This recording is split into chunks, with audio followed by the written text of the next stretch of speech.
Students, आज हम बहुत ही इंपॉर्टेंट टॉपिक को डिस्कस करेंगे और वो है interference of wave. Interference of wave को हम इस तरह डिफाइन कर सकते हैं कि the resultant of two identical waves having same amplitude and same wavelength when both are traveling in the same direction is called interference of wave. या इसको आप ऐसे भी डिफाइन कर सकते हैं कि when two identical waves meet in a medium in such a way that at some point they rise the effects of each other and some other points they cancel the effects of each other.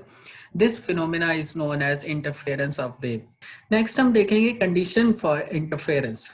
उसमें सबसे पहली condition है monochromatic light, और monochromatic light का मतलब क्या होता है कि सिंगल वेवलेंथ। उसके बाद सेकंड कंडीशन है फेज कोहेरेंट, और फेज कोहेरेंट का मतलब होता है कि two waves are called phase coherents when they have fixed phase relationship. Interference हमने देख लिया, अब हम इंटरफेरेंस ऑफ लाइट को देखते हैं।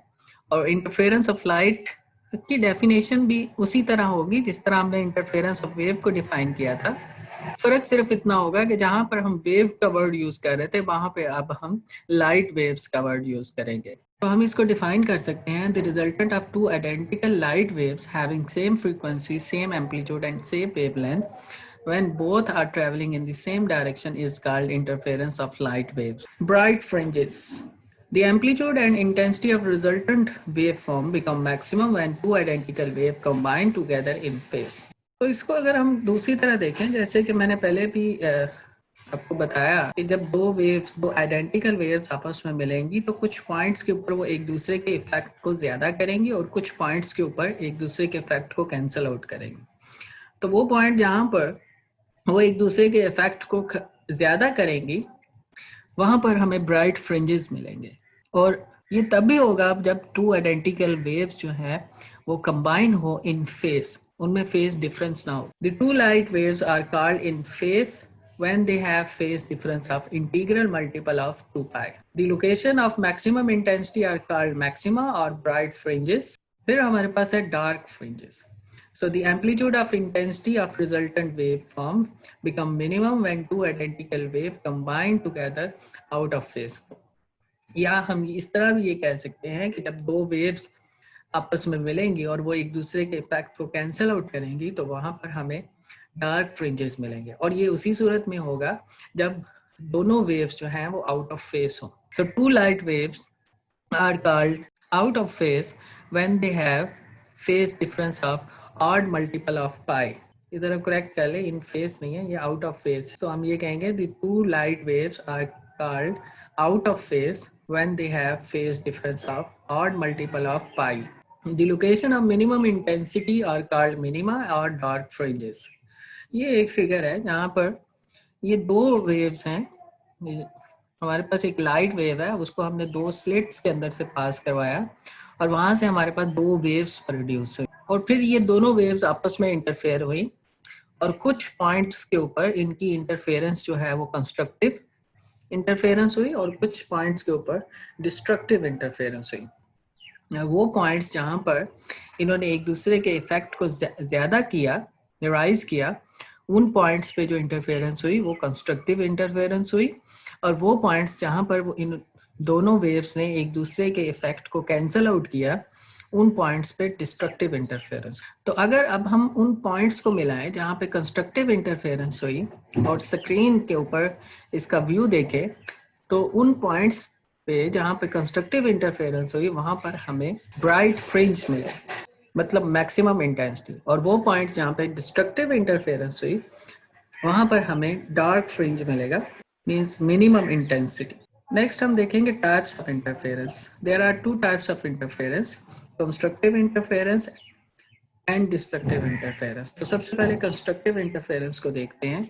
The interference of two identical wave when they are travelling in the same direction and combine together in phase is called constructive interference. आप इसको इस तरह से भी देख सकते हो कि जब दो वेव्स आपस में मिले और वो इस तरह मिले कि एक वेव का क्रस्ट दूसरी वेव के क्रस्ट पे मिले और एक वेव का ट्रफ दूसरी वेव के ट्रफ पर मिले, तो इस सूरत में वो एक दूसरे के इफेक्ट को ज्यादा कर देंगे और इस किस्म की इंटरफेरेंस को हम कंस्ट्रक्टिव इंटरफेरेंस कहेंगे। So the resultant wave form has maximum amplitude and maximum intensity. Destructive interference. The interference of two identical waves, they are traveling in the same direction and combine together out of phase is called destructive interference. या आप इसको ऐसे भी देख सकते हैं कि जब दो वेव्स आपस में मिलें और इस तरह मिलें कि एक वेव का क्रस्ट दूसरी वेव के ट्रफ पर फॉल करे और पहली वेव का ट्रफ दूसरी वेव के क्रस्ट के ऊपर फॉल करे, तो ये वो एक दूसरे के इफेक्ट को कैंसिल आउट कर देंगी और इस तरह के इंटरफेरेंस पैटर्न को हम डिस्ट्रक्टिव इंटरफेरेंस कहेंगे। ये आप फिगर से देख सकते हैं कि यहाँ पे पहली फिगर में आप देख रहे हैं कि दो वेव्स हैं और वो इन फेज हैं।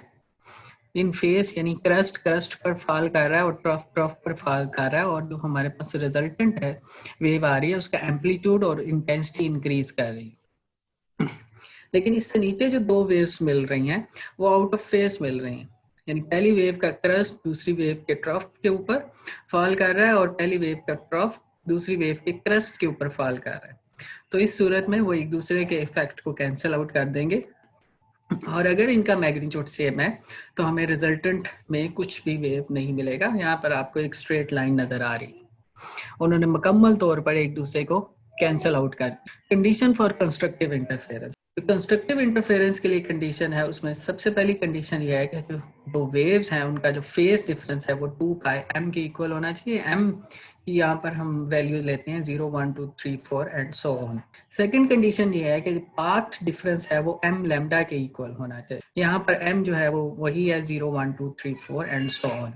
Now the condition for destructive interference. Destructive interference के लिए जो condition है वो है phase difference जो है दो waves का वो m+1/2 into 2 pi होना चाहिए, और m यहाँ पर है 1 3 5 7 and so on। इसी तरह जो path difference है वो m+1/2 into lambda होना चाहिए, और m यहाँ पर वही 1 3 5 7 and so on। तो ये थी हमारे पास interference ऑफ वेव्स, एंड फिर हमने देखा कि इंटरफेरेंस ऑफ लाइट वेव्स, और उसके बाद हमने उसकी कंडीशंस देखी कि किन कंडीशंस पे कंस्ट्रक्टिव इंटरफेरेंस होगी और किन कंडीशन पे डिस्ट्रक्टिव इंटरफेरेंस होगी।